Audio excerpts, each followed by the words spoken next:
prevention, protection of victims, and prosecution of traffickers. This bipartisan legislation would increase the maximum penalty under current law for committing child sex trafficking within a school zone or on the premises, or within 1,000 feet of school-sponsored activities. Human trafficking is a multi-billion-dollar criminal industry that denies freedom to 24.9 million people around the world. It is a reprehensible crime that touches communities across the country, from major cities to suburban enclaves and rural back roads, and comes in many forms. The crime of sex trafficking of adults involves exploiting adults by causing them to engage in commercial sex using force, fraud, or coercion. However, when a person under 18 years old is induced to perform a commercial sex act, it constitutes a crime of sex trafficking regardless of whether there is force, fraud, or coercion. Of the 22,326 trafficking victims and survivors identified through contacts with the National Human Trafficking Hotline in 2019, at least 5,359 were under the age of 18. And in 2021, the National Center for Missing and Exploited Children received more than 17,200 reports of possible child sex trafficking. Sex trafficking can cause devastating, sometimes irreparable harm to young people who fall prey to cunning traffickers. Recruitment, grooming, and the eventual trafficking of victims occurs in person and online through a variety of calculated methods. Although the internet and social media make up a large portion of first encounters, traffickers also target vulnerable children and youth by frequenting locations that young people frequent, including schools. Traffickers also use peers and classmates who befriend their targets and slowly groom them for the trafficker by forming relationships with fellow students while at school or school-related gatherings. These proxies may bring their unsuspecting targets along to parties and other activities to slowly bring them into the criminal enterprise. Students might also encounter traffickers while traveling to and from school. Being masters of manipulation, traffickers prey especially upon vulnerable children and youth, using psychological pressure, intimidation, and oftentimes drugs to control and sexually exploit them for the trafficker's benefit. They secure their target's trust, fulfill their needs, isolate them, and eventually exert complete control over them. Once they've established sufficient control over their prey, traffickers sell their victims at private parties, illicit massage parlors, hotel and motel rooms, strip clubs, truck stops, and online.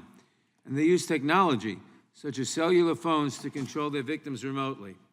No child is immune from becoming a victim of sex trafficking, regardless of their race, age, or socioeconomic status. Whether we're talking about drugs, guns, or sex trafficking, children and youth deserve safe learning environments that allow them to learn, thrive, and focus on their academic success, free from any elements that might cause them harm. That is why I was pleased to join Crime Subcommittee Chairwoman Sheila Jackson-Lee and Representative Michael McCall in the introduction of H.R. 7566, which would punish those who dare to invade the sanctity and security of our schools to recruit, entice, transport, or commit any other acts that constitute child sex trafficking under current law. This legislation would establish a sentencing enhancement that increases the maximum penalty by 5 years for causing a minor to engage in a commercial sex act within a school zone or on or within 1,000 feet of the premises where a school-sponsored activity is taking place. While this bill would not increase or change the existing penalties for commission of the underlying offense, it provides additional punishment to those who invade what ought to be a safe space for our children. I thank Chairwoman Jackson-Lee and Representative McCall for introducing this bipartisan legislation with me and for their commitment to combating human trafficking of all kinds. I urge all my colleagues to support this bill. I now recognize the ranking member of the Judiciary Committee, the gentleman from Ohio, Mr. Jordan, for his opening statement. Thank you, Mr. Chairman. Human trafficking, especially the sex trafficking of children, is an abhorrent crime, and all convicted offenders should face the most serious criminal penalties.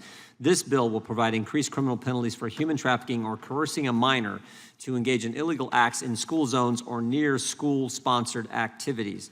Texas recently enacted a similar law. According to the Texas State Senate bill report, 55% of trafficking survivors in Texas were trafficked while at school or school activities. The Justice Department's Office of Justice Programs reports that traffickers are known to recruit at schools and at after-school programs. This legislation doesn't address, though, the root cause of the problem, our unsecure southwest border. Tragically, we know that human smuggling and trafficking occurs daily at the southwest border. This committee has failed to focus on fixing the completely broken immigration system or the Biden border crisis, which cartels and other organized criminal organizations have exploited to smuggle and traffic children into our country. Cartels and criminal organizations continue to take advantage of the Biden administration's complete and abject failure to secure our southern border. We should focus the committee's efforts on securing the border to prevent the type of human trafficking this legislation will address. With that, Mr. Chairman, I yield back. Without objection, all other opening statements will be included in the record. I now recognize myself for purposes of offering an amendment in the nature of a substitute. The clerk will report the amendment. Amendment in the nature of a substitute to H.R. 7566, offered by Mr. Nadler. Strike all that follows after the enactment Without objection, clause. the amendment in the nature of a substitute will be considered as read and shall be considered as base text for purposes of amendment. I will recognize myself to explain the amendment. This amendment in the nature of a substitute makes two changes to the underlying bill. First, it changes the name of the bill to the No Trafficking Zones Act, or the NTZ Act. Second, because we know that traffickers recruit, groom, and control their victims using cell phones, the internet, and particularly social media, this amendment adds a provision that increases the maximum penalty by 5 years for contacting a minor to persuade or entice the minor to engage in illegal sexual activity using cellular technology or the internet in violation of current law, while the minor is within a school zone or on or within 1,000 feet of a school-sponsored activity. I urge all my colleagues to support this amendment. I yield back the balance of my time. Are there any amendments to the amendment in the nature of a substitute? For what purpose does the gentlelady from Texas seek recognition? Mr. Chairman, to strike the last word. Gentlelady is recognized. Human trafficking kills. It kills you physically, spiritually. It kills your life. God forbid that you're never found. That is the scourge of human trafficking. I beg to differ with my good friend from Ohio. I abhor smuggling of human beings.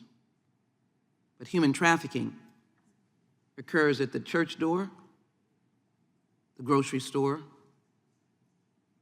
the sports arena, the entertainment center, and yes, America's schools. Can you imagine that your children would go to school and either lose their life through the violence of guns or never come home again, and you've never found them? Houston, Texas, has been the epicenter of human trafficking. A hearing almost a decade ago, then Chairman McCall evidenced that, and the people cried and pled for relief. That's why I'm very grateful for this opportunity to present this to my colleagues. I want to thank Chairman Nadler for joining this legislation, for it then further enhances its potential and its prominence. I want to thank Aaron Hiller and Amy Rutkin for working so hard with my subcommittee staff of Keenan Keller, Nicole Bannister, Natalie Knight, and my Deputy Chief Counsel, Maury Gray. This is a bipartisan bill, and again, I thank Ms. McCall for joining with me. The No Trafficking Zones Act would ensure that schools across the country are safe spaces for learning and academic exploration and free from the menace of sex trafficking. This legislation would establish a sentencing enhancement of up to 5 years for any person who commits the offense of child sex trafficking or coercion and enticement of a minor within a school zone or on the premises of or within 1,000 feet of a school-sponsored zone. In 2020, 11,193 instances of potential human trafficking were reported to the United States National Human Trafficking Hotline, and an estimated 25% of all human trafficking victims in the country are in Texas at any given time, many of whom are minors. A large segment are minors, again, that are never found. Minors who have run away, minors who have not run away. And sometimes, unfortunately, law enforcement will say to the families, oh, they've just run away. At least 5,359 of trafficking victims and survivors identified through the hotline in 2019 were under the age of 18, and the National Center for Missing and Exploited Children received more than 17,200 reports of suspected child sex trafficking in 2021. Many of these underage victims of sex trafficking are students in the school system across the country. A 2018 survey reported that 55% of the young sex trafficking survivors in Texas were trafficked while at school or school activity. 60% of trafficked adults say they were first groomed and solicited by trafficking on school. This legislation will give law enforcement more tools to make sure that anyone who dares to go near a school is perpetrating a criminal offense. Members of this committee know well from our many discussions concerning sex trafficking that children are sexually exploited in a number of ways. They are sold by family members, exploited by gangs, and others who seek out vulnerable children and youth by offering food, money, or place to stay. Some young people are even trafficked by their schoolmates or former students. Some come from out of the country, yes, but they get to our schools and they are then enticed there. Traffickers gain the trust of their young prey gradually, sometimes buying gifts, making promises, or fulfilling unmet needs. We heard that from our young witnesses and others that I've interacted with. Over time, some of them thought they were their best friends. Traffickers begin to play a major role in the victim's life while creating distance between the victim and their family, because they walk away with the traffickers and friends and drawing them away from their homes for increasingly longer periods of time, never to be seen again, and sometimes losing their life. The young target does not return home at all, and the trafficker assumes control out of every aspect of the victim's life, maintaining control through threats, violence, blackmail. Let me be very clear, this is more lucrative than drug trafficking because you use that body over and over and over again for sex. Traffickers seek out young people who have noticeable vulnerability. We must acknowledge that no child is truly safe. During the Crime Subcommittee's recent oversight hearing on federal efforts to combat human trafficking, we had a young woman present as a guest, Courtney Litvak, who grew up in a loving church-going family and attended an upscale suburban high school in Texas, but nevertheless found herself being sold for sex online over and over again. And the trafficker, with ties to her high school like a friend, became a friend to her in her vulnerable time. She was also groomed by other students while at school using social media. Courtney's story should be told. I ask my colleagues as I proceed in this debate to help the children and support H.R. 7566 for the children. Save the children. I yield back. Gentlelady yields back. For the purpose of the gentleman from Ohio seek recognition. Move to strike the last word, Mr. Chairman. Gentleman is recognized. Thank you, Mr. Chairman. Human trafficking is an ongoing challenge facing us both at home and abroad. In addition to being on this Judiciary Committee, I'm also a senior member of the Foreign Affairs Committee, and in that capacity, I've spent a significant amount of time working on this critical issue. In fact, a few years back, I worked with Senator Marco Rubio on the Girls Count Act, which would help prevent human trafficking abroad by ensuring that all children, especially girls, receive a birth certificate when born. There's an awful lot of children that are born, and they're oftentimes trafficked because they're particularly vulnerable because there's no record that they even exist. The legislation that I just mentioned was signed into law by President Obama and has helped prevent girls from disappearing into human trafficking rings abroad. Domestically, human trafficking of our children by master manipulators preying on our youth is an abhorrent crime and can have devastating immediate and long-term consequences. I think we can all agree schools can and should be safe havens for the students. While this legislation is a step in the right direction, I believe, and I'm inclined to support it, there are further steps this committee can take to disrupt human trafficking networks here at home. Specifically, we should be addressing the trafficking that occurs daily at our southwest border. That starts with making sure that our southern border cannot be used by criminal trafficking networks to smuggle vulnerable children and women into this country. Unfortunately, because of this administration's refusal to secure the border, we've reached crisis stage. Since he took office, President Biden has reversed just about every one of President Trump's successful immigration policies. The Biden administration stopped construction on the border wall, ended catch and release, and has practically abandoned enforcement by ICE altogether, just to name a few of its misguided policies. The situation at the border is an unmitigated disaster, and unfortunately, the massive influx of illegal border crossings that we're experiencing only makes it easier for human trafficking networks to flourish by exploiting our lax border security. In addition to protecting our children in schools, this committee ought to also focus its efforts on securing our southwest border to prevent the type of human trafficking that this legislation seeks to criminalize. So whereas I support this legislation and would commend the offering of it and the committee's time being taken up for it, that's fine.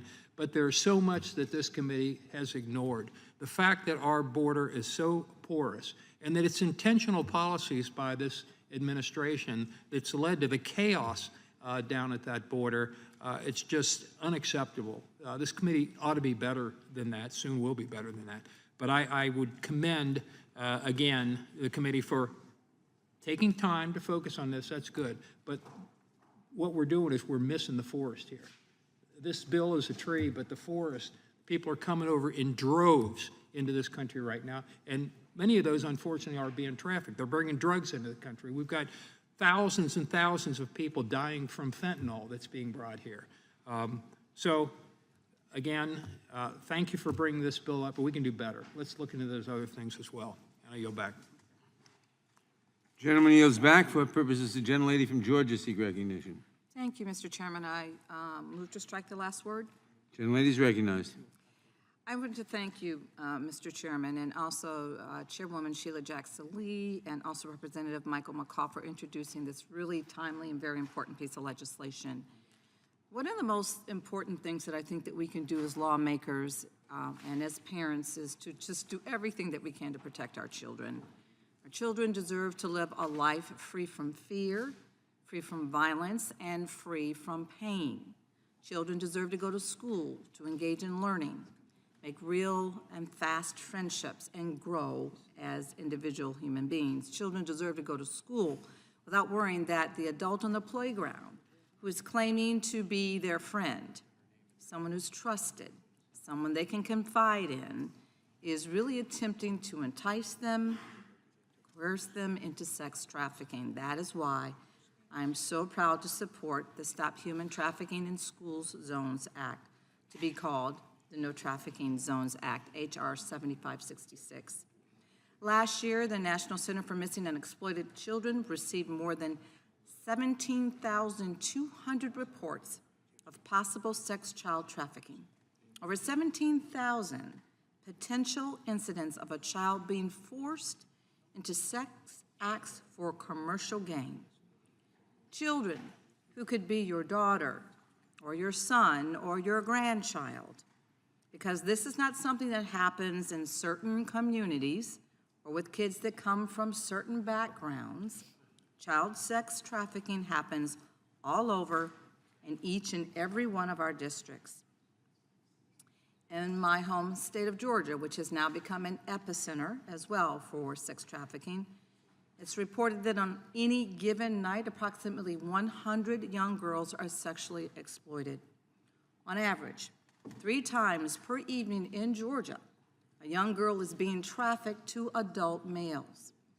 These are alarming and disturbing figures. And these numbers are unfortunately even worse in other states.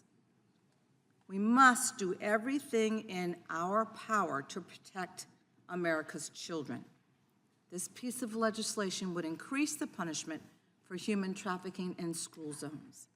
And the ANS introduced by the chairman would also increase the maximum punishment for coercing or enticing a minor into commercial sexual activity while in school. Schools should be a safe zone for our children, not a zone for human trafficking. So I strongly urge all of my colleagues today to vote vote yes on H.R. 7566. And I yield back the balance of my time. Gentlelady yields back. For what purposes Ms. Dean seek recognition? Mr. Chairman, to strike the last word. Gentlelady is recognized. Thank you, Mr. Chairman, and I rise in support also of the No Trafficking Zones Act, NTZ Act. Just last month, I spoke about 4 individuals from Reading, Pennsylvania, who were convicted of human trafficking on June the 2nd. Since then, Rodney Kent, a Philadelphia man, was convicted on June 17th of sex trafficking a woman on the now largely defunct Backpage.com. Although Mr. Kent will face years in prison for his vile actions, the survivor, her family, and her community, my community in Philadelphia, will have to live with the pain and fear as a result of this disgusting crime. To those who participate in this evil as a means to make a living, as your occupation, we are looking for you. We will find you, and you will pay the price. The No Trafficking Zones Act of 2022 makes this commitment clear. The bill punishes those who target children where they spend the majority of their time and should spend their time safely at schools. I'm proud to lend my support to the bill and commend the bipartisan efforts of Representative Jackson Lee and Representative McCall and Chairman Nadler for your continued leadership on this issue. The National Center for Missing and Exploited Children received 17,200 reports of possible child sex trafficking. We have to act, make it abundantly clear that we will protect these children, boys and girls, everywhere, to include their schools. I urge support of this common sense measure, and I yield back the remainder of my time. Thank you, Mr. Chairman. For what purpose does the gentlelady from Texas seek recognition? Mr. Chairman, I move to strike the last word. Gentlelady is recognized. Thank you, Mr. Chairman, and I want to thank you and the sponsors of this bill for bringing it forward. I can't think of a worse, most shameful behavior on the part of one human being than to prey on children, particularly tender-aged young children in our public schools, in our charter schools, or any of our schools.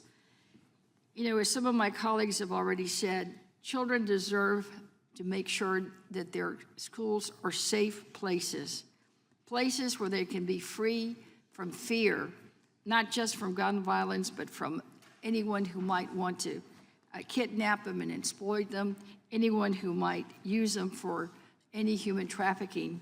Mr. Chairman, I graduated and attended and graduated from the FBI Citizens Academy in the Houston region. And I can tell you that the session that brought almost all of us to tears was the session that was on human trafficking, especially when it involved children. The very idea that there are men in this country, and it's all about demand, who seek out the youngest of the most tender-aged children, that we heard of a case of even toddlers being picked up and preyed upon. This is a very shameful, shameful part of our American life. It should be eradicated in all ways. We should make sure that children are safe. We need to make sure that we don't have people preying on their children at school, at the malls, at the theater, at church, or anywhere that they might gather to play. The idea that people would get them and use them and sell them is just abhorrent. So I strongly support this bill, and I hope that all our colleagues can do that, not only here in committee, but the full House and onto the Senate. So, Mr. Chairman, thank you again for bringing this, and thank you to the chairwoman for bringing this forward. I strongly urge support of this bill. Gentlelady yields back. For what purposes Mr. Biggs seek recognition? I have an amendment at the desk. Clerk will report the amendment. Reserve a point of order. Point of order is reserved.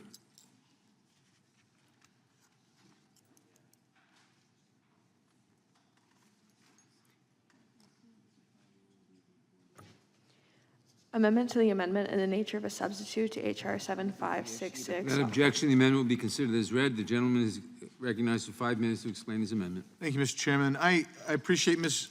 Jackson Lee's effort and the chairman's effort to increase penalties for those individuals who prey on children. The depravity that we see must be punished appropriately and must act as that punishment must act as a deterrent against future issues. I do want to bring up one question that I have before I get to the heart of my amendment, and that is this. On page 5 of the ANS, Where's the A&N? I'm only concerned about this because I think this is important, because much of sex and human trafficking occurs through recruitment at public schools by fellow students. It actually does. And I'm curious as to whether the 5-year extended penalty would be applicable to a juvenile who is there. So I'm not going. I don't need to have an answer now, Mr. Chairman, but I do think that's important to get to the bottom of. What my amendment does, though, is it builds on the efforts of Ms. Jackson Lee in this bill by adding additional language to the bill, which provides for additional penalties for individuals who smuggle minors into the United States, transport them around the country, harbor them, or encourage or induce them to enter the country illegally.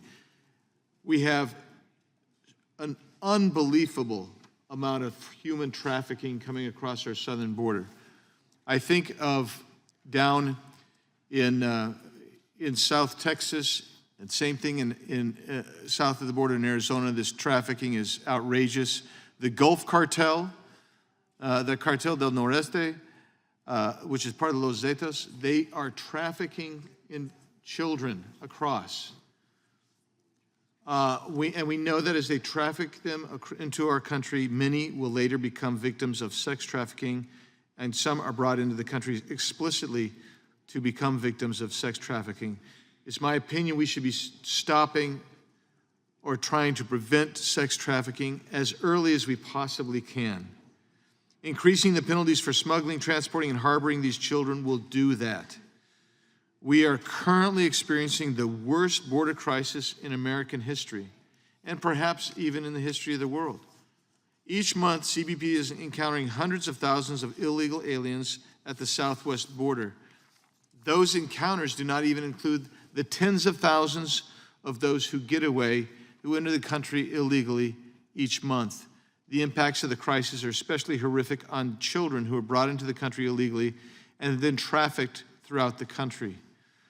Every time I go to the border, I hear stories from Border Patrol agents about children who are being brought into the country and the horrors that those children have endured. When I was at the border just a little over a week ago, there were hundreds gathered together. And while they were gathered together, and one Border Patrol agent was trying to keep them pacified while they waited to be transported for processing, the radio was on, and we could hear of those who were running to get away. Those people are dangerous to this country. This amendment would provide an additional increased penalty for those who violate our laws by smuggling minors into the United States, transporting them around the country, harboring them, or encouraging or inducing them to enter the country illegally. That would be a small step to prevent children from experiencing the dangers and the horrors associated with illegal immigration. I hear my colleagues talking about their concern, and I believe that concern to be real. It is no less than the concern that I believe everyone on our side has. Please adopt this amendment so that we might actually provide additional deterrence to stop human and sex trafficking of minors at the border. It would be a tremendous deterrent, and that's what a lengthy sentence is meant to do: provide specific deterrence, general deterrence, as well as a punishment. So that, Mr. Chairman, I encourage everyone to vote yes for this amendment, and I'll yield back. The gentleman yields back. I recognize myself in opposition to the amendment. Although the amendment is well-intentioned, it goes beyond the operative scope of the bill, which is directed at sex trafficking in schools. The amendment is directed at illegal entry and human smuggling. So it's beyond the scope of the bill. Although its intention is good and maybe it should be fitted in a different bill, it does not belong in this one.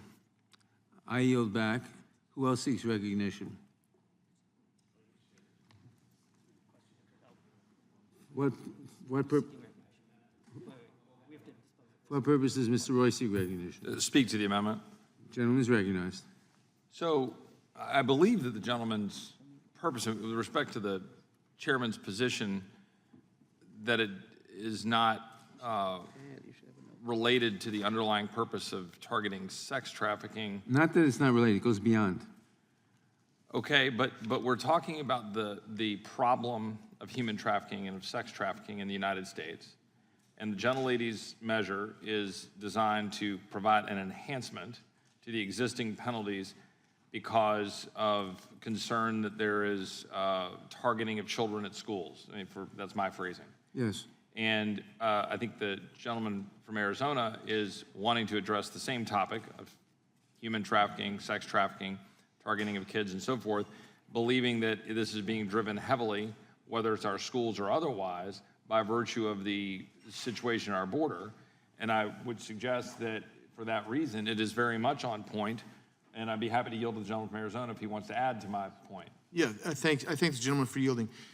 Why I think this is so critical and is merely an extension of what the underlying bill is this bill is attacking and actually improving perhaps Section 1591 of Title 18. And 1591 deals specifically with sex trafficking of children or by force, fraud, or coercion. And whereas the gentlelady's bill is dealing with sex trafficking of children at schools, my amendment actually just extends that to those 1591 protection to children who are being sex trafficked across the border, and many will end up in school. Some of the individuals that are being trafficked will end up as being recruiters in schools. So this actually, in my view, is kind of an exponential enhancement to the underlying bill. With that, I'll yield back to Mr. Roy. Well, and I think the gentleman from Arizona, that was my understanding of what the intent of the gentleman from Arizona was not to get sort of beyond the purpose of the gentlelady's measure as much as to enhance the measure.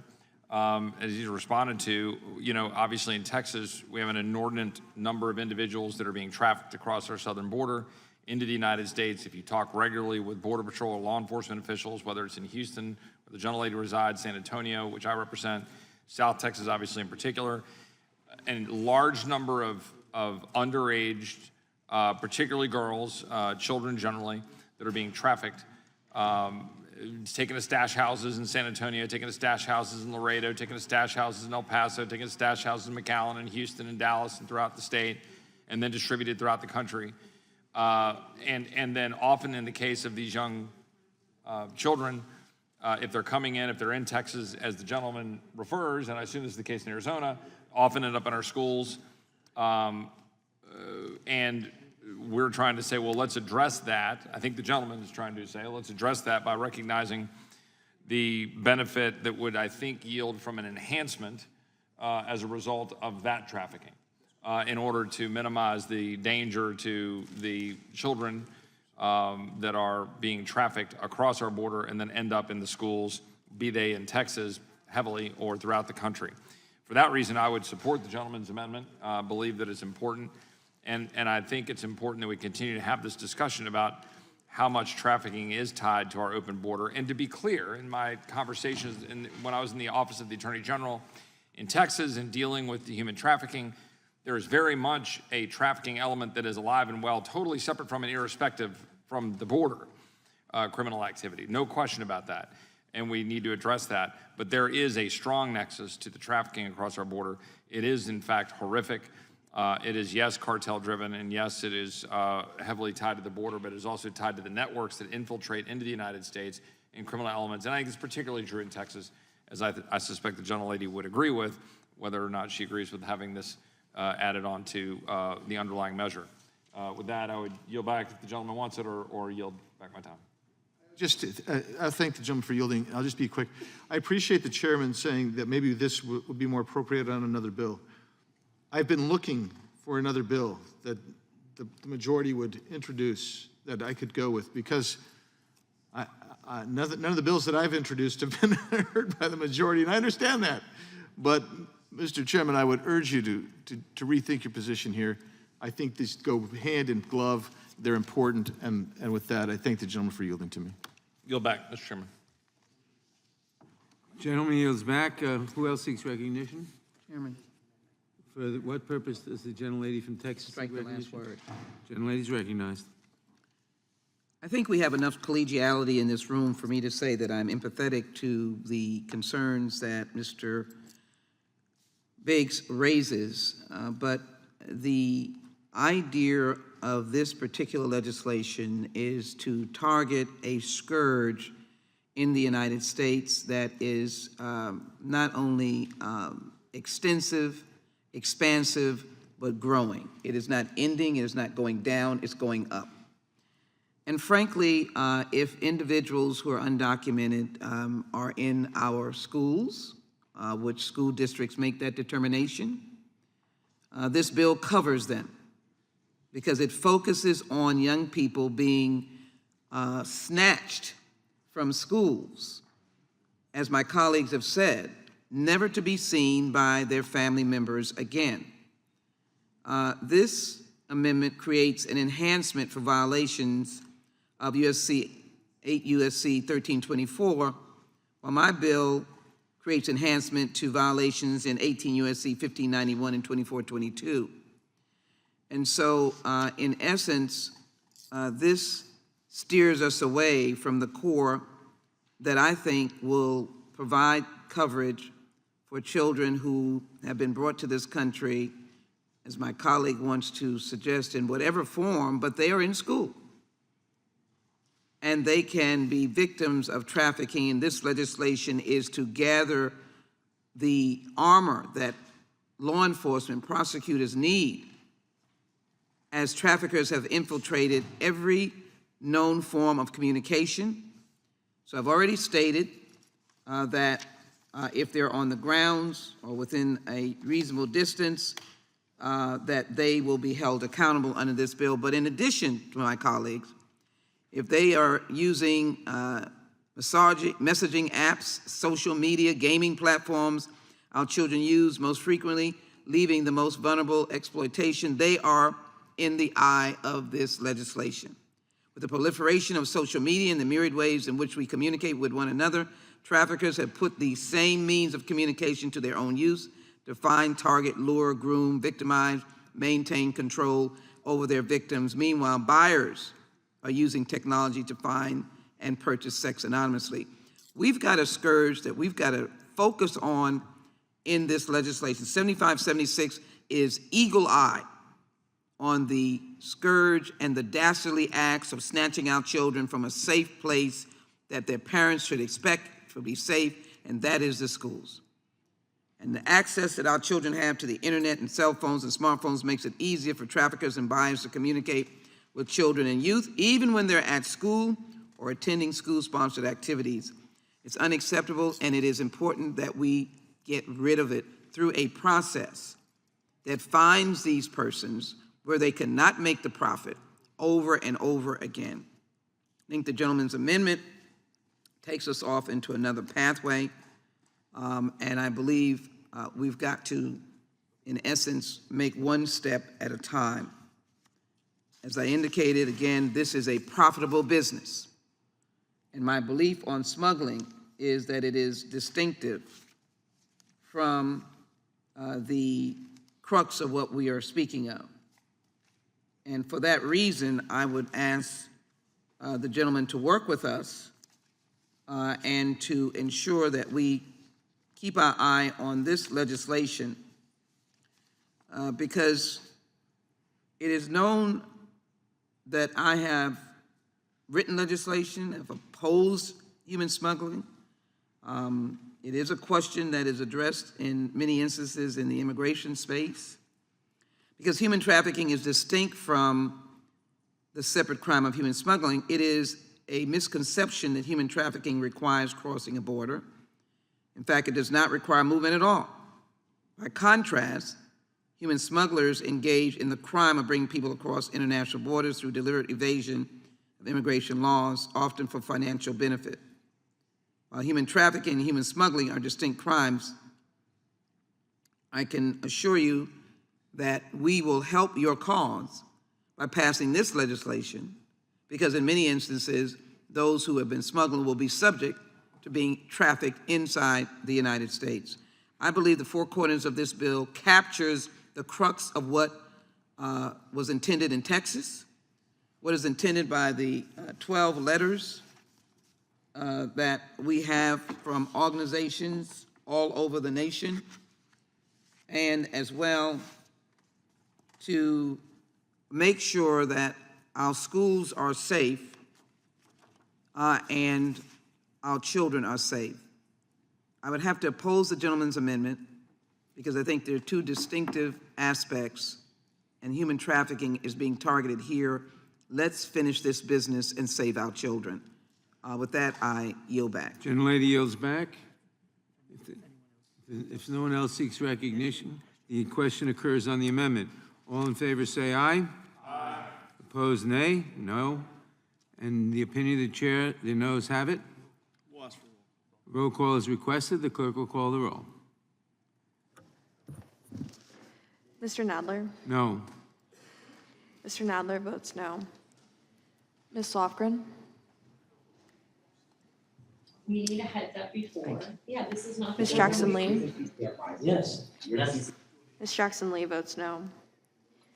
Mr. Cohen?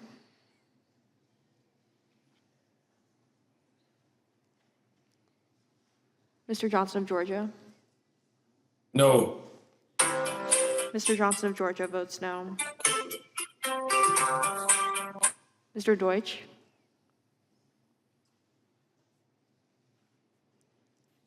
And then you've got 6 Ms. Bass? say. No. You have a person. Ms. Bass votes no. Mr. Jeffries?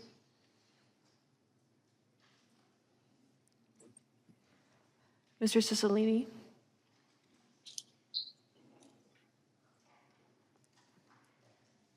Mr. Swalwell?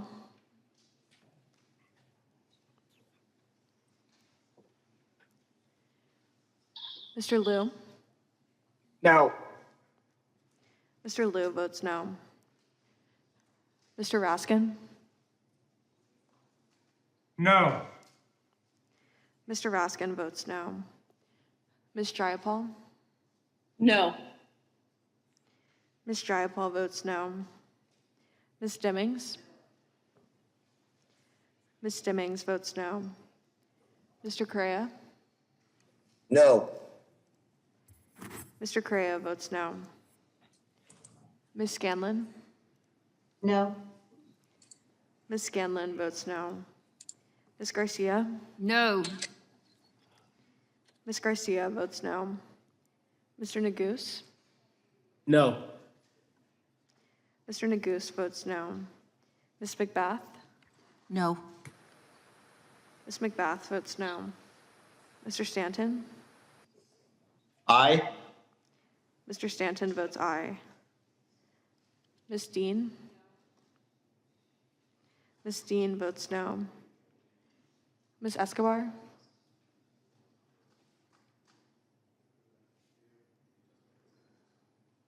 Mr. Jones? No. Mr. Jones votes no. Ms. Ross? Ross votes no. Ms. Ross votes no. Ms. Bush?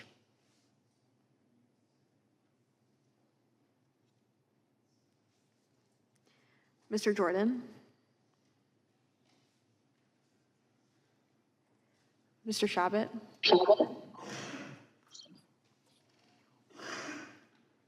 Mr. Gomert? Aye. Mr. Gomert votes aye. Mr. Issa? Aye. Mr. Issa votes aye. Mr. Buck? Mr. Buck votes aye. Mr. Gates? Mr. Gates votes aye. Mr. Johnson of Louisiana? Mr. Johnson of Louisiana votes aye. Mr. Biggs? Mr. Biggs votes aye. Mr. McClintock? Mr. McClintock votes aye. Mr. Stubbe? Yes. Mr. Stubbe votes yes. Mr. Tiffany? Mr. Massey? Mr. Massey votes aye. Mr. Roy? Aye. Mr. Roy votes aye. Mr. Bishop? Mr. Bishop votes aye. Ms. Fishbach? Aye. Ms. Fishbach votes aye. Ms. Sparts? Mr. Fitzgerald? Mr. Fitzgerald votes aye. Mr. Benz? Mr. Benz votes aye. Mr. Benz votes aye. Mr. Owens? Mr. Owens votes aye. House Swalwell recorded? Mr. Swalwell, you are not recorded. No. Mr. Swalwell votes no. How is Escobar recorded? Ms. Escobar, you are not recorded. Escobar votes no. Ms. Escobar votes no. Mr. Raskin? Raskin votes no. Mr. Raskin votes no. Recorded. Ms. Bush, you are not recorded. Bush votes no. Ms. Bush votes no.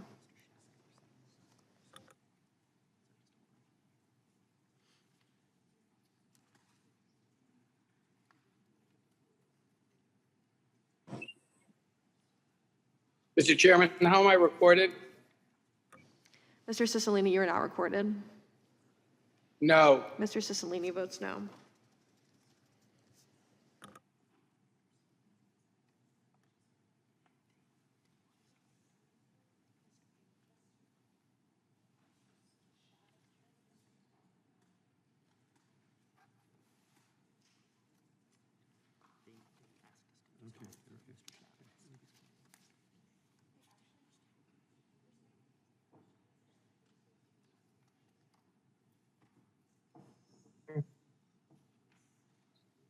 Aye. Shabbat, aye. Mr. Shabbat, you'll have to turn your camera on.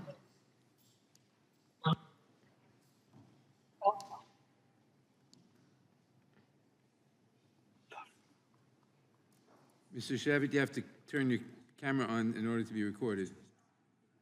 Crack staff's trying to.